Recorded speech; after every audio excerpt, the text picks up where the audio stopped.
नमस्कार दोस्तों, मेरा नाम रवि सिंह शेखावत और मैं आपका स्वागत करता हूं आपके YouTube चैनल शेखावत क्लासेज में। मैं रीड लेवल फर्स्ट और सेकंड से संबंधित बातें करूंगा कि यहाँ पर आपको पहले गणित की कुछ आधार मूलभूत आवश्यकताएं हैं जिनको आप समझिए। अगर आपने इन बेसिक जो इन्फॉर्मेशन है अगर आपने इनको कवर कर ली तो फिर आपके लिए आपके जो गणितीय जो सवाल होते हैं वो बहुत आसान हो जाएंगे। ठीक है ना। तो आज मैं सबसे पहले जो टॉपिक लेकर के चलूंगा वो लेकर चलूंगा विभाज्यता के नियम। विभाज्यता के नियम में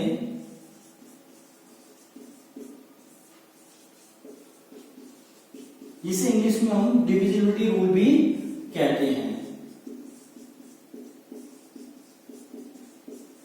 डिविजिबिलिटी रूल्स ऑफ नंबर्स। अब आपको यहां पर क्या ध्यान रखना है, देखना दोस्तों, विभाज्यता के नियम में जो सबसे पहले हम पूर्ण संख्याओं के बारे में बात करते हैं तो सबसे पहले जो प्रथम जो पूर्ण संख्या वहां पे जीरो। तो जीरो के लिए तो कुछ है ही नहीं, क्योंकि जीरो से किसी भी संख्या में जब हम भाग देते हैं तो वह संख्या का जो उत्तर निकल के आएगा वो नॉट डिफाइंड, यानी हम अनंत भी कहते हैं। ये भी आपको ध्यान होना चाहिए। ठीक है ना। यानी हम उसको पूर्णतः सही तरीके से नहीं डिफाइन कर सकते या फिर उसका उत्तर अनंत मान लेते हैं। ठीक है। अब बात करते हैं इसकी एक की। एक से जब भी किसी संख्या में भाग दिया जाता है तो वही संख्या प्राप्त हो जाती है। तो इसके लिए कोई नियम तो है ही नहीं है, यानी एक से हम जब भी किसी संख्या में भाग देंगे तो वही आ जाएगा। ये देखिए, ठीक है ना। तो मतलब एक इकलौती ऐसी संख्या है जो सभी संख्याओं के लिए विभाज्यता का नियम की पालना करती है। ये भी ध्यान रखना आप, यानी हम एक से किसी भी संख्या में भाग दे सकते हैं। अब बात करते हैं दो। अब दो से कैसे पता करेंगे कि दो का जो विभाज्यता का नियम है वो क्या है, ये दो किस किस संख्याओं के लिए विभाजित है। देखना दो, तो क्या ध्यान रखना है आपको, किसी भी संख्या के अंतिम अंक में, किसी भी संख्या के किसमें अंतिम अंक में क्या आ जाए, 0 2 4 6 8 ये अंक आ जाए। ध्यान रखना, किसी भी संख्या के अंतिम अंक में 0 2 4 6 8 ये अंक आ जाए तो वह संख्या 2 से पूर्णतः विभाजित होगी, यानी 2 से पूरा पूरा भाग दिया जा सकता है। कोई भी संख्या लिख लेते हैं, पहले ये लिख लिया मैंने यहां पर, ये लीजिए। अब देखिएगा आप, ये 2 से पूरा का पूरा भाग जाएगा, इसमें भी 2 से पूरा का पूरा भाग जाएगा। देखिएगा 2 को 8 2 दूनी 4 ऐसे लगे 2 से 14 2 एकम 2, यहाँ पर शेषफल कुछ नहीं बचा। ऐसे यहाँ से भाग देंगे तो 2 चौको 8 हासिल गई 1 यानी 13, 2 छीन 12 हासिल गई 1 यानी 15, 2 सत्ते 14 हासिल गई 1 यानी 10, 2 पंजे 10। तो यहाँ पर शेषफल आपका कुछ भी नहीं बच रहा है। तो आपको क्या ध्यान रखना चाहिए, वह संख्याओं के अंतिम अंक में इसमें से कोई सा भी अंक आ जाए, कौन कौन से, 2 4 6 8, तो वह संख्या 2 से पूर्णतः विभाजित होगी। अब बात करते हैं किसके लिए, 3 के लिए। 3 के लिए क्या ध्यान रखना है कि जो भी कोई संख्या दे रखी है और आपको ये चेक करना है कि वो 3 से विभाजित है या नहीं है, तो क्या करना है, संख्या के सभी अंकों का योग यदि 3 से विभाजित है, यदि 3 से विभाजित है तो वह संख्या भी 3 से क्या होगी, संख्या के सभी अंकों का योग यदि 3 से विभाजित है तो वह संख्या भी क्या होगी, 3 से विभाजित होगी। एक उदाहरण के तौर पर ले लेता हूं, ये वाला, ये लीजिए। ठीक है। अब यहाँ पर देखिए आप, ये कोई संख्या मुझे पता करना है कि 3 से विभाजित है या नहीं है, तो क्या करेंगे, इस संख्याओं में उपस्थित सभी जो अंक हैं, कौन कौन से, 9 0 3 6, इनका योग कर देंगे। ये देखिए योग करा तो कितना आ जाएगा, 18, 9 0 9, 9 और 3 12, 12 और 6 18। अब देखिए 18 में 3 का भाग देंगे तो पूरा पूरा भाग जा रहा है, शेषफल कुछ नहीं बच रहा है यहाँ से, तो ये पूर्णतः विभाजित है, तो पूर्णतः विभाजित है। इसका मतलब यह जो संख्या है ये वाली 9036, तो यह भी 3 से पूर्णतः विभाजित होगी। तो इन नियमों का आपको ध्यान रखना है। क्या ध्यान रखना है, 3 के लिए सभी। अब इसी प्रकार से 9 के लिए होता है, ये भी 9 के लिए समान है बिल्कुल। ठीक है। तो 3 और 9 का नियम बिल्कुल एक जैसा ही है। जैसे मैंने अभी जो ये संख्या लिखी थी आप देखिए अब यहाँ पर जब मैंने इसका सम करा था सभी अंकों का तो कितना आ रहा था 18। तो 18 करने पर ये क्या है 9 से विभाजित, और इसका मतलब इसमें 9 से पूरा पूरा भाग दिया जा सकता है। देखो अब दोबारा 9 एकम 9, 0 यहाँ से 0 उतारा, अब इसमें ना जाने के लिए 0, 3 उतारा, ना जाने के लिए 0, फिर यहाँ से 36, 9 चौका 36, तो ये कितनी बार यहाँ से ना जाने के लिए 0, देखिए 4, तो कितनी बार 1004 बार गया जब मैंने इसका पूरा का पूरा भाग दिया तो। ओके, तो यानी पूरा पूरा भाग देने पर 36, आप शेषफल देख रहे होंगे क्या है 0, तो ये पूर्णतः क्या हो जाएगी विभाजित हो जाएगी। अब बात करते हैं किसका, 2 का हो गया, 3 और 9 का हो गया, 4 और 8, इन दोनों का भी एक ही प्रकार का नियम है। आपको क्या देखना है, संख्या के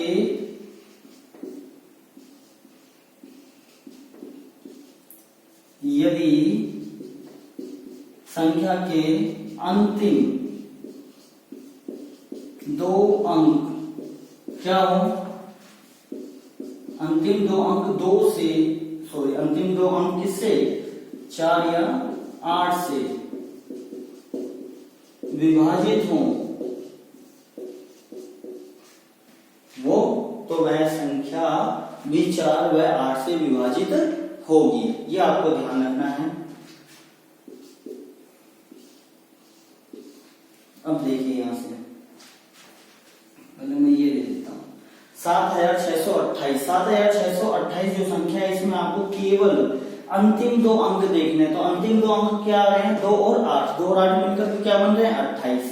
28 में यदि 4 का भाग जा रहा है तो ये 4 से विभाजित है। देखिए अब 28 में कितनी बार गया 7 बार, पूर्णतः विभाजित जा रहा है। इसका मतलब यह संख्या जो है वो 4 से पूर्णतः विभाजित है। 4 एकम 4, 3 बचे, 3 6 के पास जाएगा 36 हो जाएंगे, 4 9 36, 2 में भाग नहीं जाएगा तो ना जाने की 0, और 4 सत्ते 28, तो यहाँ जोड़ा बन जाएगा तो 28, पूरा का पूरा भाग चला गया, शेषफल कुछ नहीं बचा हमारा यहाँ से, ठीक है ना।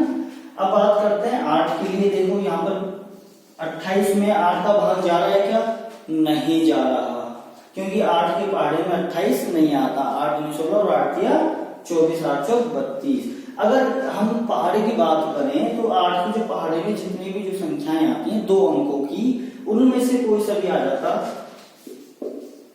16 आ जाता, पीछे 32 आ जाता, ऐसे 2 अंक आ जाते अंतिम जो 8 से पूर्णतः विभाजित होते, तो वह 8 से भी विभाजित होते। ओके, अब आपको बात करते हैं इसकी, यहाँ पर कौन कौन से रह गए, 3 और 9 के लिए एक ही नियम, 4 और 8 के लिए भी एक ही नियम, 2 का अलग ही है।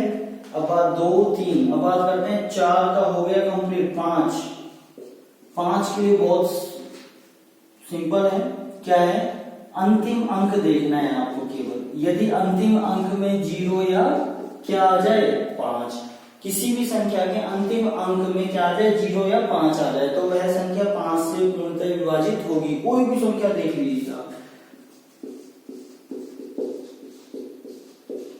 ये देखिए कितनी बड़ी संख्या, आपको भाग देने बैठोगे तो बहुत समय लग जाएगा, तो आपको क्या देखना है केवल इस संख्या का अंतिम अंक देखना है। अंतिम अंक में क्या आ जाए 0 या 5 आ जाए तो वह संख्या 5 से विभाजित होगी। तो कई बार सवाल ऐसे भी पूछ लेता है क्या यह संख्या 5 से विभाजित है, तो वो दे देगा आपको, ऑब्जेक्टिव क्वेश्चन है, आपको में पूछ लेगा, ठीक है। इसी प्रकार से हम बात कर लेते हैं किसके लिए, 0 आ जाए कोई संख्या, अंतिम अंक क्या आ गया यहाँ पर 0 आ गया, तो यह संख्या भी क्या होगी 5 से विभाजित होगी, ठीक है। अब बात करते हैं किसके लिए, 6 के लिए। 6 के लिए क्या ध्यान रखना है, ध्यान रखना कि यदि कोई संख्या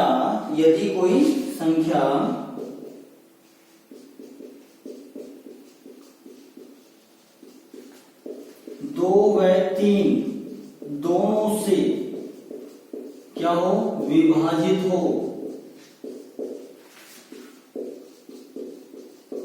तो वह संख्या किससे 6 से विभाजित विभाजित होगी। ध्यान रखना किससे, 2 व 3 दोनों से ही वही इकलौती संख्या क्या होनी चाहिए, विभाजित होनी चाहिए। जब भी वो किससे हो पाएगी, 6 से विभाजित हो पाएगी, अन्यथा नहीं हो पाएगी। ये आपको ध्यान रखना है। जैसे मैंने लिया 18, अब देखिए आप 18 में 2 का भी पूरा पूरा भाग जा सकता है और 3 का भी जा सकता है। तो आप देखते होंगे कि 18 में जब 6 का भाग दोगे तो 6 का भी भाग जाएगा। सबसे छोटी संख्याओं से उदाहरण लेना स्टार्ट करना पहले आप, ठीक है ना। अब बात करते हैं 24, देखिए 24 की बात करते हैं तो 24 में 2 का भी भाग जा सकता है और 3 का भी जा सकता है, इसीलिए उसमें 6 का भी भाग दिया जा सकता है, यानी वो पूर्णतः विभाजित होगी, किससे, 6 से होगी। ठीक है, ये तो आपके यहां से हो गए। किस किस से हो गए, 2 3 4 5 6 और 8 9। अब बचे कौन सा, 7 और 11। तो स्टूडेंट मैं आपको पहले बता दूं कि अंक जो 7 है आपका, उसका एक अलग ही नियम होता है, जिसके लिए मैं आपको एक अलग से वीडियो बनाऊंगा। ओके, अभी मैं बात करता हूं किसके लिए, 11 के लिए। अब जो बचा 11 के लिए क्या ध्यान रखना है आपको, बहुत ही साधारण सिंपल है ये भी। आपको केवल संख्याओं के बारे में ध्यान रखना है। क्या ध्यान रखना है, एक फॉर्मूला मैं यहाँ पे लिख देता हूं कि जो विषम स्थान पर हैं, विषम स्थान वाले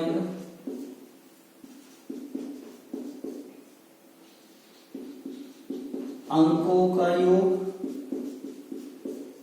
उसमें से क्या कर देना, घटा देना। किसको घटा देना, सम स्थान वाले। इससे पहले वाली वीडियो में मैंने आपको जातीय स्थानीय मान पढ़ाया था, ठीक है। तो उसके आधार पर आपको ये पता होना चाहिए कि अगर कोई संख्या किसी स्थान पर है तो वह सम और विषम कौन सी होगी। तो अभी मैं आपको सम और विषम पढ़ाऊंगा, तो स्थानीय मान आप पढ़ चुके हो, सम और विषम पढ़ोगे तो आपको ये फॉर्मूला इजीली आप अप्लाइड कर सकते हैं। तो यहां से क्या ध्यान रखना, सम स्थान वाले अंकों का योग। ठीक है, क्या करना है, पहले तो विषम स्थान वाले जितने भी अंक हैं उन सभी का योगफल निकाल लेना। फिर उस संख्या में उपस्थित सम स्थान पर जो भी कोई अंक होंगे उनको निकाल लेना और उनका योग कर लेना और इन दोनों के योग को घटा देना। अगर घटाने पर क्या 0 आ जाए या 11 के गुणज, ठीक है, या 11 के विभाजित, 11 से विभाजित नंबर आ जाए, कौन कौन से, 11 22 33 44 55 66 77 88, इस तरीके से कोई भी नंबर आ जाए तो आपको क्या ध्यान रखना है, तो वह पूरी जो संख्या होगी, चाहे कितनी बड़ी संख्या दे दी जाए, कितने भी अंकों की दे दी जाए, तो वह संख्या 11 से पूर्णतः विभाजित होगी। बस ये ध्यान रखना है आपको, क्या आ जाए, 0 आ जाए या फिर 11 का कोई भी गुणज नंबर आ जाए। ठीक है ना। चलो अब इसके बाद हम स्टार्ट करते हैं सम और विषम संख्याओं के बारे में। ये तो डिविजिबिलिटी रूल हो गया, ज्यादातर आपके बस 1 से और 11 तक के लिए होते हैं। और 1 के लिए मैं पहले बता दूं तो एक इकलौती ऐसी संख्या है जो सभी पूर्ण संख्याओं से, सभी पूर्ण संख्याओं के लिए क्या होगी, विभाजित होगी। किसी भी संख्या में भाग दे लेना, 1 से पूरा का पूरा भाग जाएगा। अब बात करते हैं सम संख्या और विषम संख्या के बारे में।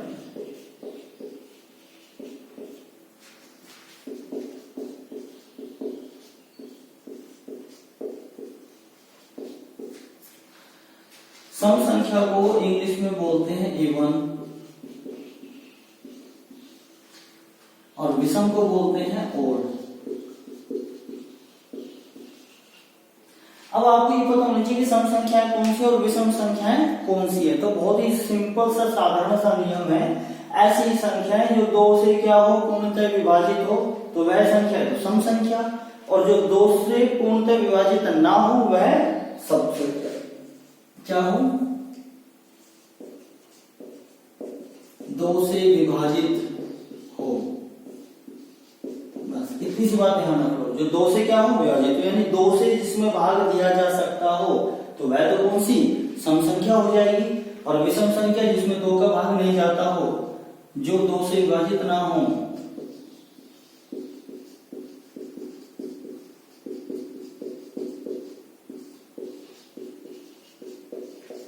ये लीजिए।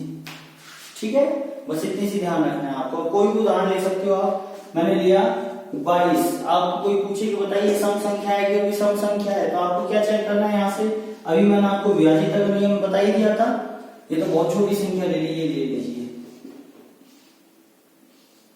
ये देखिए अब आप ये दे दिया। अब आपसे कोई पूछे कि बताइए जरा कि ये सम है कि विषम है, तो आप कैसे पता करेंगे विभाजिता के नियम से। पहले तो इसका अंतिम अंक देखेंगे। पहला नियम अंतिम अंक के लिए होता है, और दूसरी बात हम सम संख्या और विषम संख्या की पहचान कर रहे हैं तो 2 से देखना है कि 2 से विभाजित है या नहीं है। 2 से है तो सम है, और नहीं है तो विषम है। तो 2 का नियम क्या कहता है, विभाजिता का नियम, कि किसी भी संख्या के अंतिम अंक में 0, 2, 4, 6, 8 आ जाए तो वह 2 से विभाजित होगी। तो यहाँ पर क्या आ रहा है, 0 आ रहा है, तो अतः यह 2 से विभाजित है। तो 2 से विभाजित है तो यह संख्या कौन सी संख्या है, सम संख्या है। ठीक है, तो ऐसे ही आप यहाँ पे निकाल सकते हैं। अब देखिए आप इस संख्या का अंतिम अंक देखा आपने, तो अंतिम अंक में ना तो 0 आ रहा है, ना 2 आ रहा है, ना 4 आ रहा है, ना 6 आ रहा है, ना 8 आ रहा है। इसके अलावा कोई भी अंक आ जाए तो समझ जाना तो वह संख्या 2 से विभाजित नहीं है। और जब यह 2 से विभाजित नहीं है तो यह कौन सी संख्या है, विषम संख्या है। ठीक है ना। अब हम बात करते हैं कि सम संख्या का प्रारंभ कहां से होता है और विषम संख्या का प्रारंभ कहां से होता है। तो सम संख्या का जो सेट बनता है वो मैं आपको बता दूं कहां से बनता है, 2 से। 2, 4, 6, 8, 10, 12 और ये कहां तक चलता है, अनंत तक चलता है। क्योंकि हमारी जो पूर्ण संख्याएं होती हैं वो भी कहां तक होती हैं, अनंत तक होती हैं। और एक बात तो बता दूं मैं आपको कि आप चाहे रीड लेवल फर्स्ट की तैयारी कर रहे हो, सेकंड की, आपके दोनों में ये जो बेसिक जो पार्ट है ये तो आएगा ही आपकी।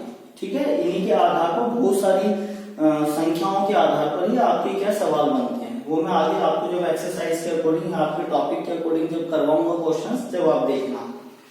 जो 2 से विभाजित ना हो, 2 से विभाजित नहीं हो रहे कोई बात नहीं, तो किस किस में भाग नहीं दिया जा सकता, 0 को छोड़ दो आप। 0 से आगे बात करेंगे 1 में 2 का भाग नहीं दिया जा सकता, 3 में नहीं दिया जा सकता, 5 में नहीं दिया जा सकता, और फिर किसमें, 6 में तो दे सकते हैं, 7 हो गया, 8 में दे सकते हैं, 9 हो गया, 9 में नहीं जाएगा, 11 में नहीं जाएगा, 13 में नहीं जाएगा, और ये कहां तक चलेगा, अंत तक चलेगा। ठीक है ना। अब आपको ध्यान रखने वाली जो बात है वो क्या है यहाँ पर, वो देख लेना आप कि सबसे छोटी सम संख्या, ये कई बार पूछ लिया जाता है,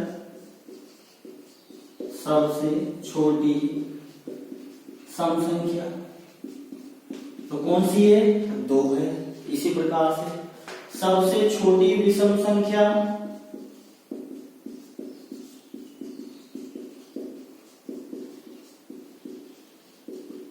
वो क्या है, सॉरी 1 है। ये देखिए आप यहां से। ठीक है ना। तो इस तरीके से आपको ही पता होना चाहिए सम संख्याओं और विषम संख्याओं के बारे में। ठीक है ना। अब हम बात करते हैं कौन सा, आपके अभाज्य और भाज्य संख्याएं।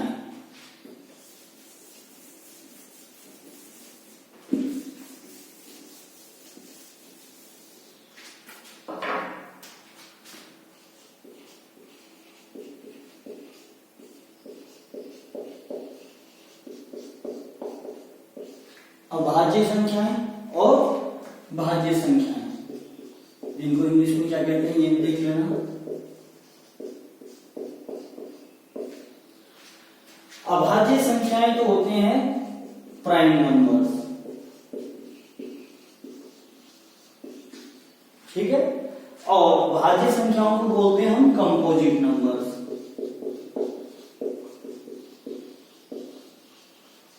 अब आपको क्या ध्यान रखना है यहाँ पर कि भाज्य संख्याएं कौन सी, अभाज्य संख्याएं कौन सी और भाज्य संख्याएं कौन सी हैं। बहुत ही साधारण सी एक ही लाइन को याद रखना है। ऐसी संख्याएं जो केवल 1 से और खुद से विभाजित होते हों, क्या होते हों, जो केवल 1 से व खुद से या स्वयं से क्या होते हों, विभाजित होते हों, विभाजित होते हों, तो वह संख्या क्या होगी, अभाज्य संख्याएं होंगी।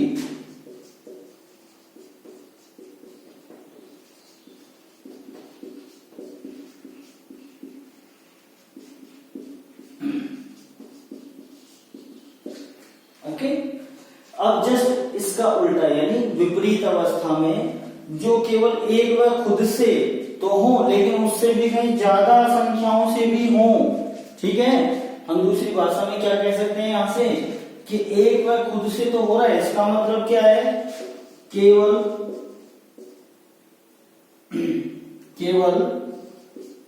दो गुणनखंड, ऐसा भी कह सकते हैं। कितने गुणनखंड हो, दो गुणनखंड हो, या हम ऐसा भी कह सकते हैं ऐसी संख्याएं जिनकी केवल दो गुणनखंड हो तो वह संख्याएं भी क्या होंगी, अभाज्य संख्याएं होंगी। और यहां क्या कह सकते हैं कि दो से ज्यादा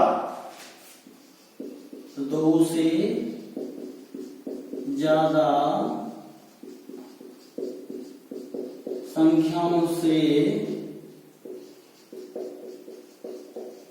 विभाजित हो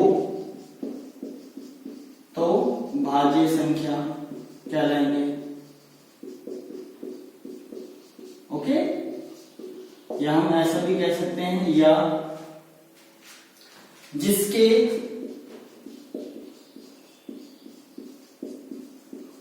दो से ज्यादा गुणनखंड हो,